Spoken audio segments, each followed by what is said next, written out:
beertan aan ku sugannahay waqti xaadirkan waxay ka mid tahay beerihii oo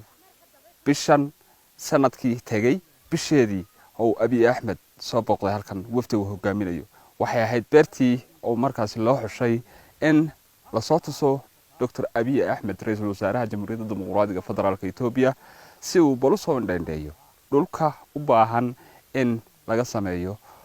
wax soo saarka dalagyada beeraha ee dalku uu kaga bixi karo saboolnimada isla markaasina damaanad qaadkooda cunto bulshada dalka iyo deegaankaba ka faala qaadi kara waxay ku taallaa magaalada Lafaciso oo u jirta magaalada Jigjiga ee xarunta deegaanka Soomaalida 31 kiiloomitir waxay dhinaca waqooyi ka xigtaa beertani cabaaro 1 kiiloomitir isku wareegga magaalada oo dhan waxaad kaaga muuqda indhahaagu halka ay ku dhamaadaan ilaa iyo bari ilaa galbeed isku wareeg wax soo saarka beeraha oo si fiican sanadkan uga baxay beeraleyda ku dhaqan magaaladani Lafaciise ayaa waxa kamid ah mulkiilaha beertani Xaaji Ahmed Xasan oo markaasi isagu ah mulkiilihii beertiisa oo soo booqday Dr. Abiy Ahmed dareenkiisa iyo wax soo saarku sanadkan iyo sanadkii hore marka la barbar dhigo bal sida uu yahay iyo suuqgeyntoodu sida ay tahay iyo su'aalo kale oo badan ayaan wax ka weydiinay beertu waa beerta ballaaran ee arkayso dibadeed meeshu waa meesha hodanka magaaladu waa magaalo ku hodana wax soo saarka beeraha magaaladani waa magaalo lahaan jirtay 50 sanadood ka hor qof kasta oo magaalada degan kaydkiisa booshu ugu jiray sanadka wixii la cunaya la qorsheynayay sanadka hadduu ka soo haro dadka iibsaday magaaladana iskugu yimaaday dhammaan waxa weeyaan suuqii beerahay ahayd maantana tahay marka waxa laga iibsan jiray haruud iyo galley maanta waxa laga iibsaday waa qamadi iyo heed isbedelkaas dhacay isbedelkaas markuu dhacay qamadigu waa wax shayga waa looga wax badan yahay haruurka iyo galleyda qamadigi marka wuxuu keenay horumar magaalada inta leegad arkayso jiingada cas oo dhan waa jiingadii qamadiga laga dhisay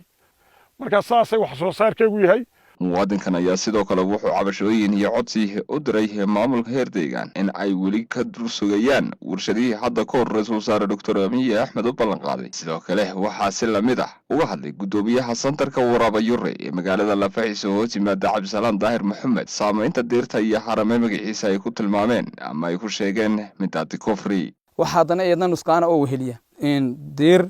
midhaha saaran oo eegadan lafteeda midhaha xabqamadii midhaha ku dhigay cunaysa wax kale oo geedaha iyo haramaha caadiga ah ee naqaanay waa laga haramaysan karaya calafka xoolaha wax loo oran jiro isna mudadari jiro laga haramaysan karaya laakiin waxaan ka haramayn karin oo eega taagan oo dib ku hayo beeraha barkood looga baxay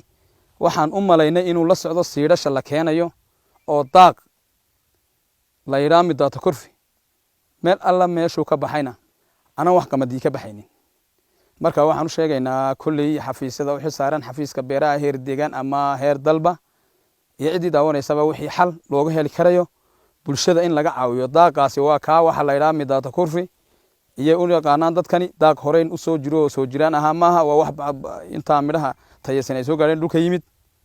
midhaha tayaysan kuwa laga maarmayo ma ku hadaya jiraan ku weyneen laakiin tigaadaas dhibaatay u geysatay meelaha qaarkood baa dhulkii la qoday had arkaysaa ilaa 100 saacadood oo isku xigto qamadee meelaha la qoday inaan waxba laga soo goynin oo imika dadka xoolo dhaqatada ay tigaadaan uga iibsanayeen ugu dambeyntiina waxaan qadka taleefanka kula xidhiidhnay inuu jawaab naga siiyo wasiirka xafiiska beeraha iyo horumarinta khayraadka dabiiciga ah ee dowladda deegaanka Soomaalida Dr. Cabdiqaadir Iimaan Dr. waxa jira cabasho ay bulshada ku dhaqan qabaleegan santarka Waraabayure iyo agagaarka magaalada Lafaciise ay ka muujiyeen dhinaca dalagyada beeraha oo markaasi ku aadan darindeer ku dhalatay cayayaankii iyo waxay iyagu ku sheegeen harame ka dhex baxaya qamadiga oo ay ugu yeedheen midaata kofri arrimaha maxaad ku ogtiin may haramada u jiray sanad baa la yiraahdaa qamadiga ka dhex baxee hariga wuxuu baahan gacanta lagu guro wax gacanta lagu guri karo laakiin tan cayayaanka degmada suwan siinay hadii ay u baadaan karna waan siinayna hadana qabalagina gaarina waan degmada wax siinay markan degmada waan siinay laakiin haramaha waa in gacanta lagu guro waan gartay afarina ugu dambeyn aad u gudbin lahayd bulshadani waxaan u gudbin lahaa haramaha iyo waxa soo kale waa shaqooyin yar oo ay qaban karaan waa inay qabtaan ayaan markay arkaan marka bilowda waa inay xafiiska beeraha degmada ama DA la jooga u sheegaan si marka talaabada loo qaadan karo aad iyo aad baad umahadsan tahay kaas wuxuu Dr. Cabdiqaadir Iimaan wasiirka xafiiska beeraha oo aan khadka telefoonka ku wareysanaynay inagoo ku sugan goobta santarka Waraabayure isagoo ku sugan xarunta dawladda deegaanka Soomaalida magaalada Jigjiga aad baad umahadsan tahay doctor